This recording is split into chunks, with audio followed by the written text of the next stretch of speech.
Engine মাল function light যদি continuously blink করে থাকে বা ব্লিঙ্ক করে, সেক্ষেত্রে আপনার কোনো একটা প্রবলেম রয়েছে। ইঞ্জিন মাল ফাংশন যদি কন্টিনিউয়াসলি জ্বলে থাকে, সেটাও প্রবলেমই।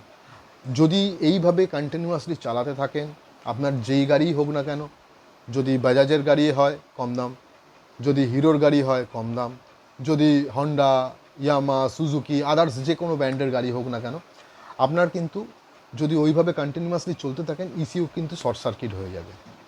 ঠিক আছে, ইসিইউ কিন্তু শর্ট সার্কিট হয়ে যাবে। শর্ট সার্কিট হলে পরে আপনার কিন্তু মিনিমাম 5,000 টাকা থেকে শুরু খরচা। ঠিক আছে, এবারে ইসিইউ চেঞ্জ করবার সময়, ইসিইউ যখন আপনি চেঞ্জ করবেন, ইসিইউ চেঞ্জ করলেই যে গাড়ি স্টার্ট হয়ে যাবে তা নয়, পুরো সেট আপটাকে চেঞ্জ করতে হবে। কী কী?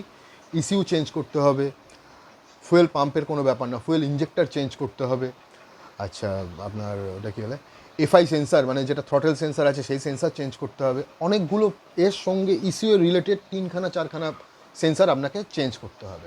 সেক্ষেত্রে বলছি, যদি 15, 14, 12,000 টাকার দিকে না যান, আমি মনে করি, বা আমি অ্যাজ এ মেকানিক ওপিনিয়ন, আমার পার্সোনাল ওপিনিয়ন দেবো যে দয়া করে যখনই ইঞ্জিন মাল ফাংশন লাইট জ্বলে থাকবে, কন্টিনিউয়াসলি জ্বলে থাকলো বা ব্লিঙ্ক করছে, সেক্ষেত্রে অবশ্যই আপনি আপনার নিয়ারেস্ট যে সার্ভিস স্টেশন আছে, সার্ভিস সেন্টার আছে, বা যার কাছে ওবিডি স্ক্যানার আছে বাইরের মেকানিক, তার কাছে আপনি যান, আপনার গাড়িটাকে 100% ওবিডি স্ক্যানিং করান, মানে সেন্সারগুলো স্ক্যান করান, এবং যদি কোনো রকম ফল্ট থাকে বা কোনো ফল্ট কোড আইডেন্টিফাই হয়, সেটা অবশ্যই তুলিয়ে নিন। হয়তো পয়সাটা খরচা হবে, কিন্তু আপনার 18,000, 14,000, 12,000 টাকা বেঁচে যাবে।